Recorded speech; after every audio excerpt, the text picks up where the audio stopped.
Hey, this is Mike. Thank you so much for choosing this video.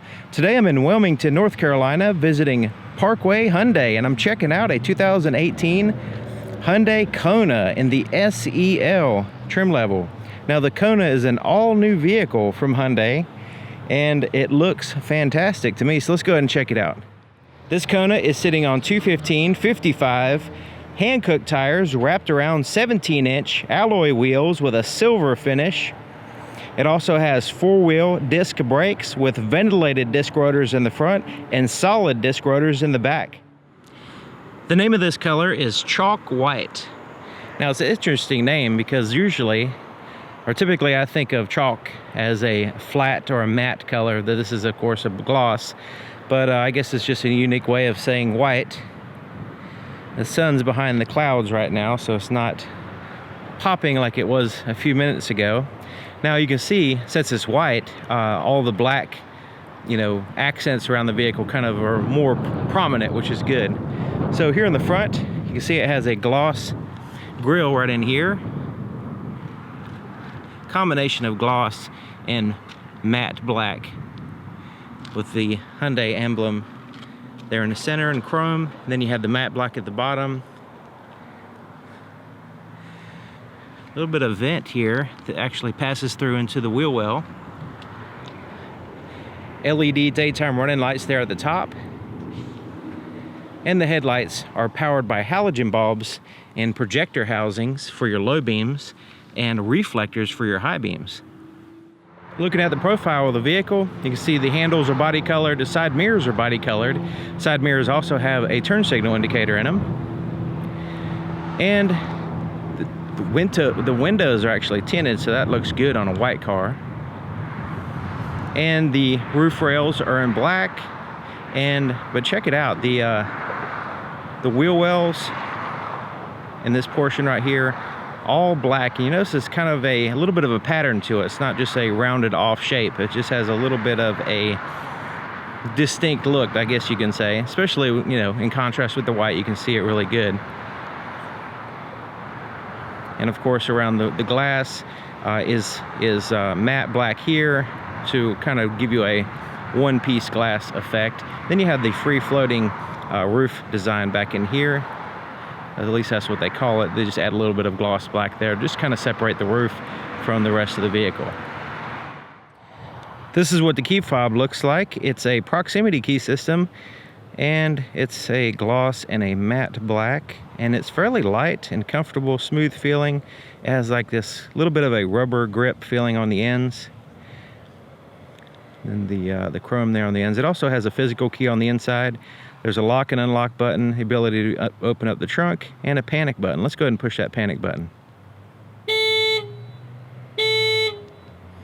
So it just beeps the horn. As long as you have the key with you, it could be in a pocket, in a bag. As long as it's within a close proximity of the outside of this door, you can lock or unlock the door by pushing this button here. So right now it's locked. We just push the button. It'll unlock it for us and allow us access to the vehicle. Taking a look at the passenger side. So it's a combination of gray and black on the inside, mostly a flat black. And on the inside of the door, you have pretty much everything is that smooth plastic. It's a hard touch plastic all the way around the door, and it's a durable material. It's also easy to clean, so those are some pluses. There's a little storage compartment here, as well as down at the bottom. And I like the way they have that little bit of a forward pocket below the speaker, just so you can access it a little bit easier sometimes. There's your threshold with a manually adjusted seat here, cloth seating surface with a, it's kind of like a microfiber feel. And then you have the pattern there on the center portion. They are heated seats too, heated cloth seats. Okay, so here's the legroom. I have the seat all the way back, so we'll just give you an idea of the maximum amount of legroom. I'm going to put all the specs, the volumes, and all that stuff in the description, but just to give you a visual reference, you can see there's very little tapering going on at the end where your feet actually go. It's nice and wide, lots of room, and you have the smooth plastic hard touch surfaces here on the dash as well. Check out the glove compartment, and yeah, that's a smooth plastic on the inside.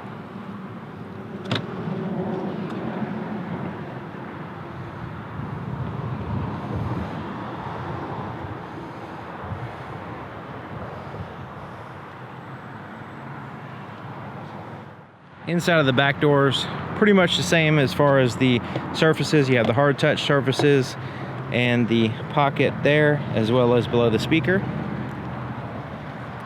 Now I have the front seats all the way back to give you an idea of the minimum amount of leg room that you'll have in the back when the front seats are all the way back. And the back of the seats have these net pockets with that hard plastic there as well, as a durable surface. Okay, so now I have the seat all the way forward here in the front, and let's see how that translates to the back. So you can see if you compromise in the front, you have a lot more legroom here in the back. So there's a hump there in the center portion, not too huge, but it is there. And you can see that the driver's seat is still all the way back, just to give you a comparison shot there. So the back seat is basically a bench seat with a center portion that has an armrest with cup holders that you can move out of the way. And the end seats are a little bit bolstered, simulating a bucket seat. They also have the latch system for car seats.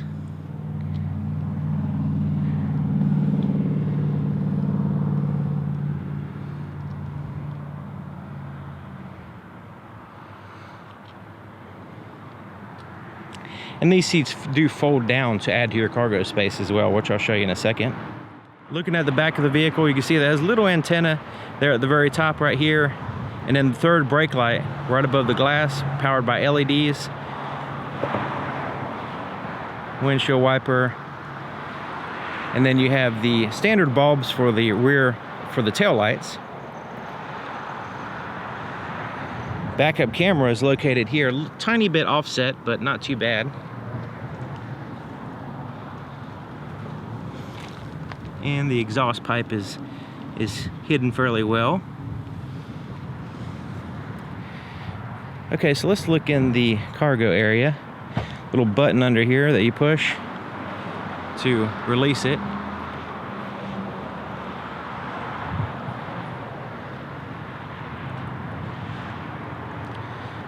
Okay, so this has a shade that's really easily removable. You just unhook it right here and unsnap it, and you can take it out. But it basically covers up your cargo area. So with the seats all occupied with passengers, this is your cargo space. And like I mentioned, I'm going to have all the specs in the description. There's a little storage pocket there on the right side. You have some tie downs. Has a little bag holder there on the side as well. This lifts up, and actually you can take it out completely, like so. But generally it just lifts up like to access to your more cargo space here. And then this lifts up, and then there's your spare tire and tools.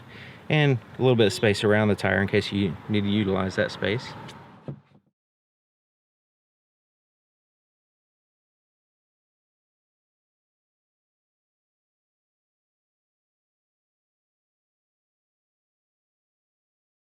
It has a locking fuel door, and it's here on the driver's side. And it has a traditional cap, tether, and a place to hang the cap while you're pumping gas right here. The blind spot monitor system, the indicator is here on the side mirror. This will illuminate when there's a vehicle in your blind spot. It'll also illuminate when you're backing out of a parking space and there's a car coming from either direction. So it's the rear cross traffic alert system and your blind spot monitor system.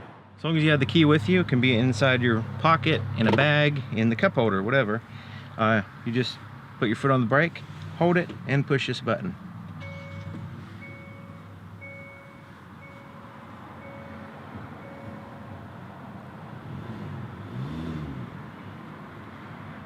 Here's the floorboard in front of the driver's seat. You can see the floor mat hooks in place in two places.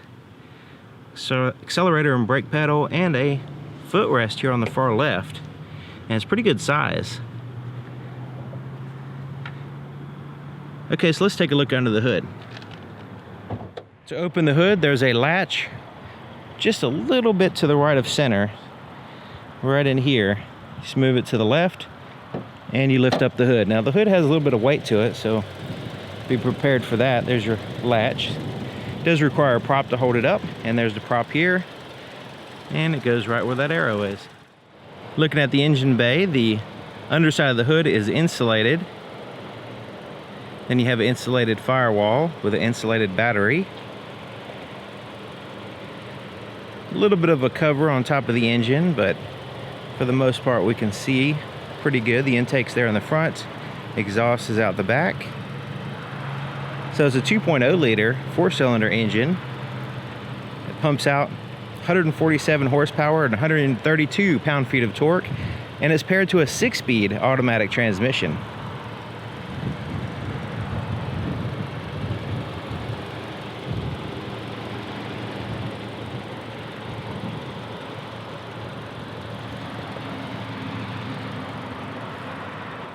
The inside of the driver's side door is just like the other side, except for it has a few more buttons. Power window controls with the front two are automatic, one touch up and down. Door locks, you can also block out the power windows just in case you don't want kids playing around with them. And then the side mirrors are adjusted here. Just pick a side and adjust it with that little pad. Manually adjusted seats for the driver as well, but the driver has the height adjustment.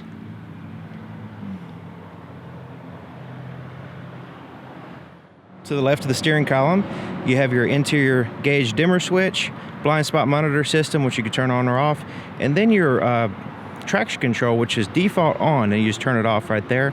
Down here is a little fuse box. Then you have a tilt and a telescoping steering column that you lock in place, and it's easy to find the lever under the steering wheel as well. Okay, so let's take a look here on the inside, sitting in the driver's seat. Checking it out. So I have the seat all the way back. The seats are comfortable for me. I mean, they feel really good, and they are decent ways off the floor, so my knees, I mean, they're a little bit down, but overall really good. Now I have the seat all the way back. The footrest is absolutely perfect. It's big enough, tall enough for my big foot. I'm 6 feet tall, and I would probably be able to, you know, drive, since it's an automatic, I can drive fairly easily within it, you know, all the way back and maybe a little bit forward, but it's really good. Okay, so especially with the telescoping steering wheel. So the steering wheel is a leather wrap steering wheel with a smooth surface on the leather, so there's no, that typical leather texturing is not there. But it does have some bolsters up here. It's not a slippery steering wheel by no means. It's a little tiny bit soft to the touch, but pretty hard for the most part, and the thickness is good.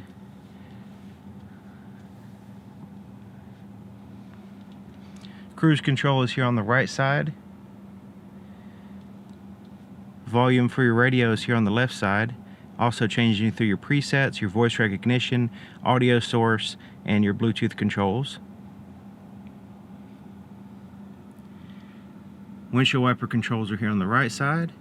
Turn signals on the left with your headlight controls. So it has off, automatic, parking light, and then headlights. Okay, so here is your gauges. Fairly simple. It does have a nice soft blue accent, which is nice. Black background, white lettering, easy to read, easy to focus on, especially transitioning from the road to the gauges. Very simple design. You have the RPMs there on the left side with the engine coolant temperature. And then on the right side is your speedometer with your fuel gauge. And here in the center portion, it has a little information screen with the outside temperature, the odometer, the distance to empty, which happens to be the same, about the same, very close. And then the digital speedometer there in the center. Now I can get some more information here of these little tabs. So what I'm doing is I'm using this little button right here, this little page button right next to the cruise control, and I have a selection button and an OK. So the cruise control is here, and then these buttons here control this little screen. So right now we're in the for the first tab. I can scroll down and get more information, fuel economy, driving info, stuff like that. Push to the next tab, and then I have tire pressure. Next tab is your settings, and then push it again, it goes back to your digital speedometer. So there's a little bit of additional information in that little screen that's easy to get to, and it's not too infinitely complex like some screens.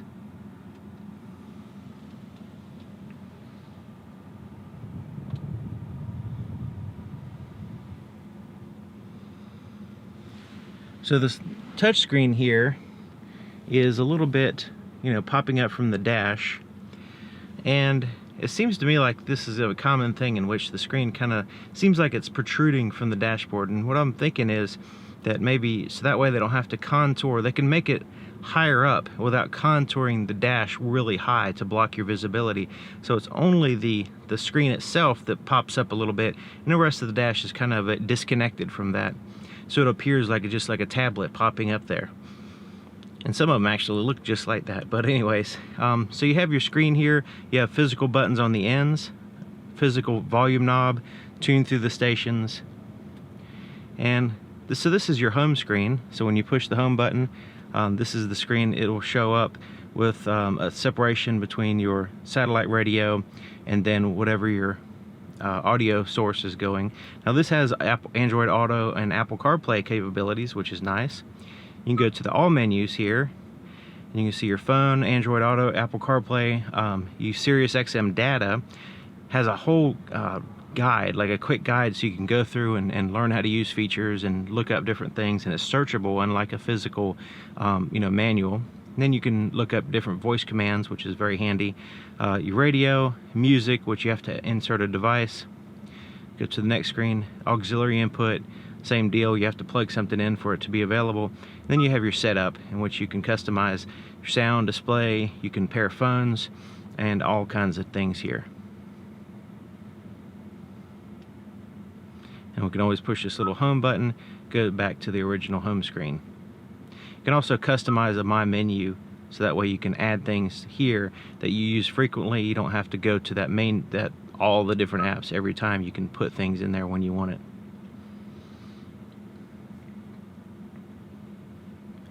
Let's just look at the radio screen and see what it looks like. So you have your favorites here on the left side, and then it shows your track. You can go to say you can change your band, AM, FM. And let's go to,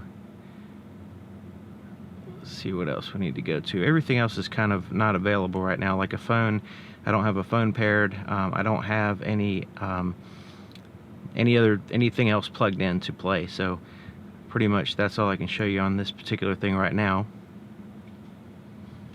Here's the four-way flashers, climate control. You have your temperature, fan speed, where you want the air to blow. It's pretty basic and simple. This button is for recirculate the air, turn your air conditioning on, and then your rear defrosters. There's a little storage pocket right in here. It goes in there quite a ways. Then you have it's kind of like a shelf. And then you have the secondary shelf here with the USB and auxiliary inputs. I guess this will be a good spot to put your phone if you have it plugged in using the Apple CarPlay or Android Auto. You also have two 12-volt power supplies here, which is nice.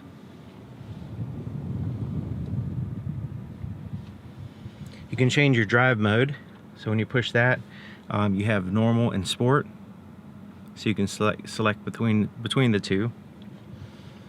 And then you have a heated seat control for your driver and your passenger, and it's a 3-stage, high, medium, and low. And then you have a downhill brake control. So this is typically on off-road situations. On this particular vehicle, I doubt that's the case. This is probably for, just using engine braking power to keep you from going too fast. That's my guess on this particular vehicle. It's not an off-road type vehicle, so that's my guess on that. I'll put some more information in the description so you can read up on the actual thing. I don't want to unintentionally give out false information.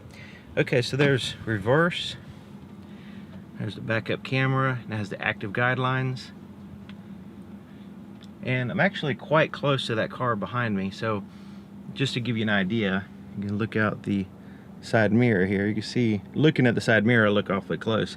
But since this is a wide angle view, it's going to, you know, make it look like there's a little bit of room. Now you notice that the guidelines is a yellow and red.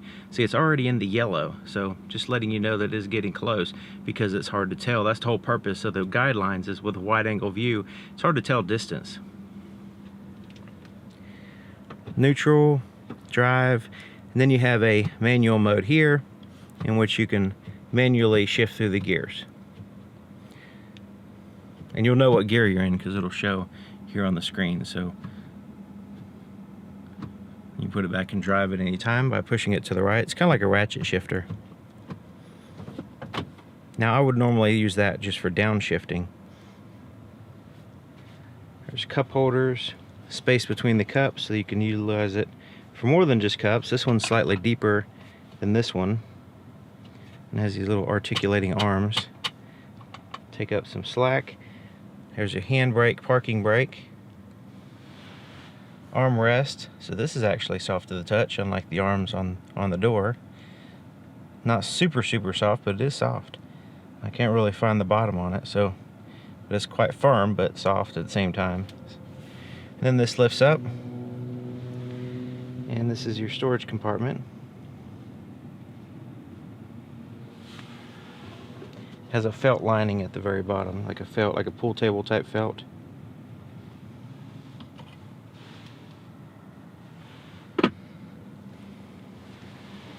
Rear view mirror has a manual day and night mode. Place to put your shades, and this has a really super soft felt lining inside here all the way in the back, and it's pretty good size too. Then you have some interior lights that you can turn all on, all off, or have them turn on with the door, and then you can turn them on individually like so. The visors have this little clip here, big mirror. You also have a light that you can turn on if you want that.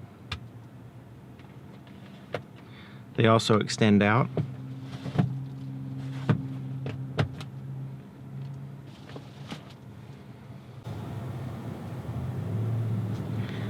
Okay, let's look at the visibility in the back.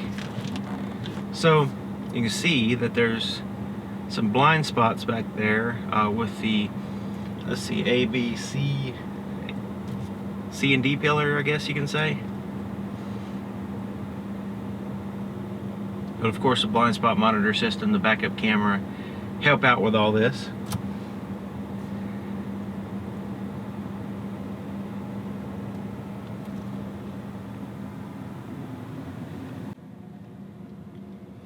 All right, there you have it. A brand new, this is a completely new vehicle from Hyundai, and it's the Hyundai Kona. Very interesting, and I think it's going to do well. Has a lot of you know, comfort, room. The price is really good, and it has a lot of standard features that are really good. The blind spot monitor system. You have some technology with the Apple CarPlay and Android Auto, in which you can, you know, use that for a whole bunch of different features. So, anyways, thank you for watching. Thank you to Parkway Hyundai here in Wilmington, North Carolina, and I'll see you guys next time.